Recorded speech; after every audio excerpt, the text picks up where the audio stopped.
work on her head right now and just do a little another variation of a personality trim that you can do on a little mixed breed. So far all I've done is I just took my Chromato clipper and I did on a 10 blade and I just cleaned out the inside corners.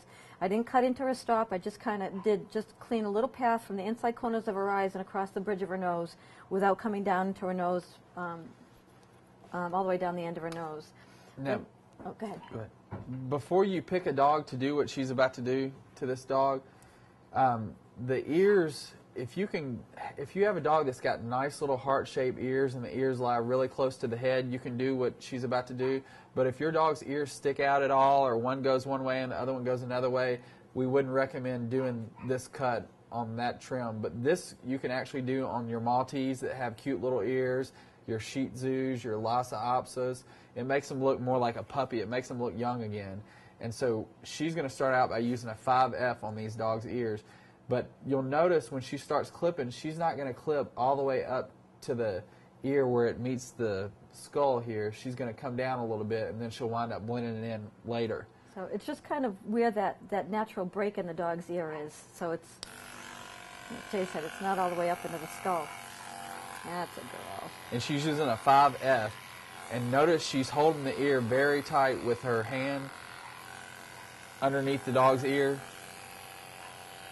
just to kind of give her some leverage on the dog's ear, and it keeps the ear from folding, and you have a lot less chance of cutting the dog by doing it this way. So always make sure you have both hands on the dogs when you're doing this, and always make sure you go in the direction that the hair grows. Okay, and the same thing on this side.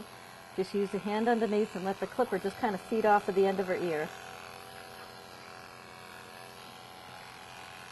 Good girl.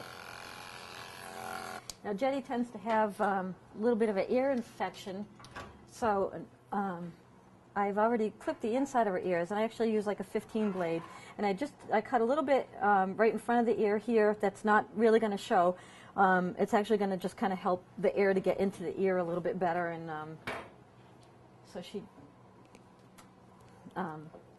helped dry up her ear infection. Then I'm just going to take my scissors and I'm just going to edge around the tip of her ear. Now, Sue's cutting right down to the ear lather on this dog because she's got such nice little cute ears. We can do that. But with a dog where the ears aren't in proportion with each other or they just aren't in good shape, you don't want to take them down this short. But on this particular dog, this will work out good. You can see how nice and tight she made it around the ears. And the same thing, you never want to clip towards the dog's head. Always clip towards the point of the ear, just to help prevent any accidents that the dog's going to turn. Hear a noise in the shop that you never expect. You don't want them to turn and get the tip of the shear in the eye. Okay, so her ears are all set. Now we're just going to work on shaping the rest of her head. I'm going to comb this stuff forward. She's actually very broken and very sparse in here, so I don't know, she's probably rubbing on some piece of furniture, or she does have a sister, so they might chew on each other a little bit. So to try to fill this in a little bit more, I'll just use thinning shears on the top of the head. But what I'm going to do is just go from the outside corner of the eye, stop, to the outside corner of the opposite eye. And notice she came from the back with her scissors. This dog's a little bit skittish on the head, so she came from the back and made her cut on both sides instead of coming in from the front with the sharp shears. You take a chance of cutting the dog that way. So always come in from behind if your dog's not used to the scissors.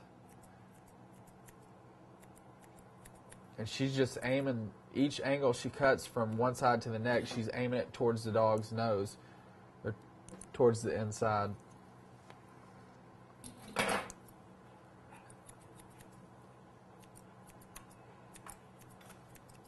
She should just go to sleep because she barked all night long and kept everybody awake. She's going to sleep on camera. I just know it.